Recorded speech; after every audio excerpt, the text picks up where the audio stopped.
টহল কার্যক্রম আপনারা সবাই অবগত আছেন আগামীকালকে 12ই ফেব্রুয়ারি ত্রয়োদশ জাতীয় সংসদ নির্বাচনের যে ভোট অনুষ্ঠিত হবে সকাল 8টা থেকে শুরু হবে এবং তারই পরিপ্রেক্ষিতে আমরা আমাদের যে নিরাপত্তা কার্যক্রম আছে র্যাপিড অ্যাকশন ব্যাটালিয়নের তরফ থেকে আমরা সেটা সর্বোচ্চ স্তরে আমরা সেই নিরাপত্তা ব্যবস্থা গ্রহণ করেছি এবং আমরা আমাদের যে সকল স্থানে আমাদের পেট্রোলগুলো চলমান আছে সেই স্থানগুলো হলো ঢাকা 6 এবং 7, এটা আমাদের দায়িত্বপূর্ণ এলাকা এবং আমরা আমাদের পেট্রোল প্রত্যেকটি কেন্দ্রে আমরা আমাদের পেট্রোল পৌঁছেছে এবং তাদের সাথে কথা বলেছে এবং তাদেরকে আমাদের সমস্ত বিষয়ে নিরাপত্তা বিষয়ে আমরা আশ্বস্ত করেছি।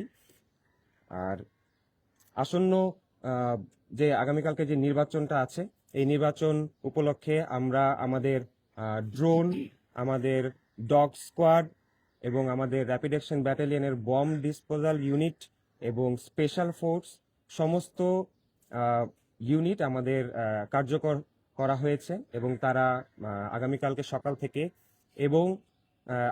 সকাল থেকে নির্বাচন পরবর্তী 2 দিন তারা মাঠে কার্যকর থাকবে এবং আপনাদের মাধ্যমে আমি দেশবাসীকে এবং আমাদের এলাকার সমস্ত সাধারণ জনগণকে আমি এটা আশ্বস্ত করতে চাই যে কোনো ধরনের গুজব এবং নাশকতামূলক কোনো কর্মকাণ্ড যদি ঘটে আমরা সেগুলো নির্মূল করার জন্য আমরা সচেষ্ট আছি এবং আমরা এই ধরনের নাশকতামূলক কর্মকাণ্ড এবং এই নির্বাচনকে বানচাল করতে যেই হোক না কেন, যে স্তরের লোকই হোক না কেন, আমরা তাদেরকে ধরতে সক্ষম হব। এই সক্ষমতা আমাদের আছে, আমাদের র্যাপিড অ্যাকশন ব্যাটালিয়নের এই সক্ষমতা আছে।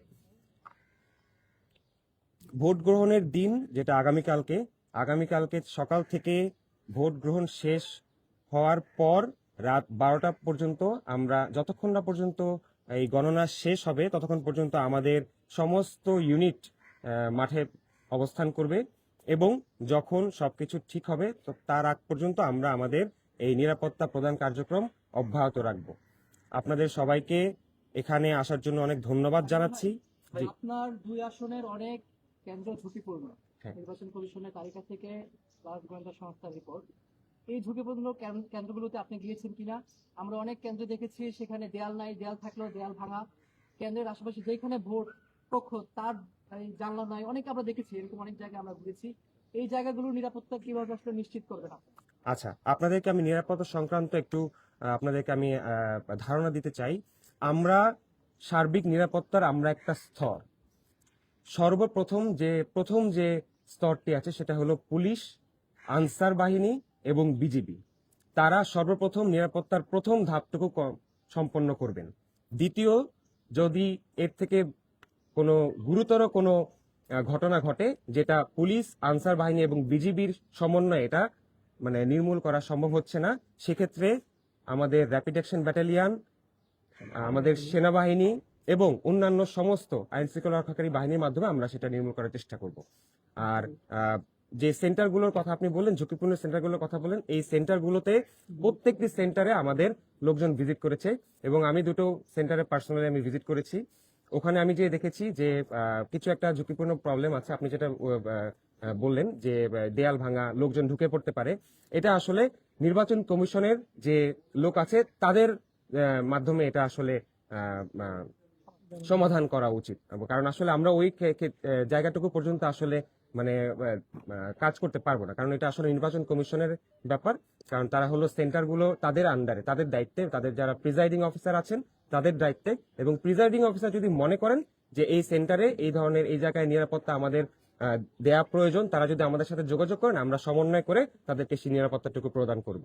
ধন্যবাদ। আরেকটা প্রশ্ন আছে, আমরা আজকে সকাল থেকে দেখলাম যে ঠাকুরগাঁওতে একটা ঘটনা হচ্ছে, চন্দনাশে আমরা একটা খবর পেলাম এবং কুমিল্লাতেও আমরা একটা খবর পেয়েছি। এই আসনগুলোতে যদি এরকম ক্যাশ টাকা এই মুহূর্তে লেনদেন হয় অথবা আসলে এটা তো নির্বাচন কমিশনের পরিপত্র অনুযায়ী এটা তো একটা আসলে একটা ধারণা দেওয়া আছে যে কতটুকু টাকা একজন নির্বাচন প্রার্থী, সংসদ প্রার্থী উনি খরচ করতে পারবেন।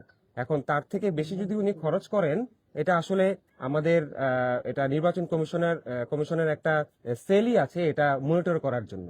আসলে এটা তারাই মনিটর করবেন। আলটিমেটলি আমাদের এখানে আসলে সেই রকম ভাবে কোনো ব্যবস্থা নেওয়ার কোনো উপায় নেই আসলে।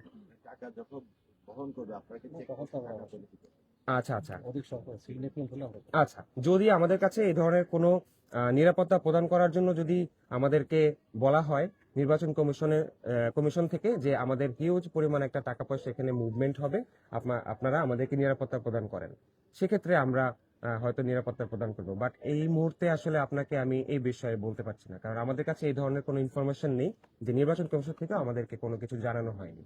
যদি তারা মনে করেন তাহলে হয়তোবা আমরা নিরাপত্তা প্রদান করবো। ব্যালট বক্স জি জি মব সৃষ্টিগত কোনো ঘটনা ঘটে সেক্ষেত্রে আপনাদের র্যাব থেকে কি আসলে আচ্ছা আচ্ছা, এটা আমরা তো আসলে নির্বাচনী পরিপত্র অনুযায়ী আমরা কিন্তু স্ট্রাইকিং ফোর্সের আন্ডারে। তো আমাদের প্রথম যে ধাপ এটা পুলিশ এবং বিজিবি তারা এটা আসলে মানে কন্ট্রোল করার চেষ্টা করবে, তারা যদি না পারে তখন আমরা ইন্টারফেয়ার করব। ব্যালট বক্স নিয়ে যদি কোনো অসঙ্গতি দেখেন বা কোনো ব্যক্তি যদি ব্যালট বক্সে বা ভোট চুরির কোনো ঘটনা আপনারা পান, সেক্ষেত্রে র্যাবের ভূমিকা কি থাকবে? আচ্ছা, এটা সম্পর্কে আপনাকে আমি বলি, আমাদের একটা নির্বাচন সুরক্ষা অ্যাপ আছে। এই অ্যাপে প্রত্যেকটি রেসপন্ডার এবং প্রত্যেকটি এন্ড ইউজার তারা ইতিমধ্যে নিবন্ধিত হয়েছে এবং আমরা গত 3 থেকে 4 দিন ধরে আমরা এটা টেস্ট করতেছি, যে বিভিন্ন ধরনের ইনফরমেশন, বিভিন্ন ধরনের ইনসিডেন্ট রিপোর্ট দিয়ে আমরা এটা টেস্ট করেছি। প্রত্যেকটি প্রিজাইডিং অফিসার যদি তার ভোট কেন্দ্রে কোনো ঘটনা ঘটে সাথে সাথে ওই অ্যাপসের মাধ্যমে ছবি তুলে ওই রিপোর্টটা তারা প্রদান করবেন, এটা এবং সাথে সাথে এটা আমরা জানতে পারবো এবং আমরা দ্রুত এটার বিরুদ্ধে ব্যবস্থা নিব। থ্যাংক ইউ, ধন্যবাদ আপনাদেরকে সকলকে, ধন্যবাদ এখানে এসে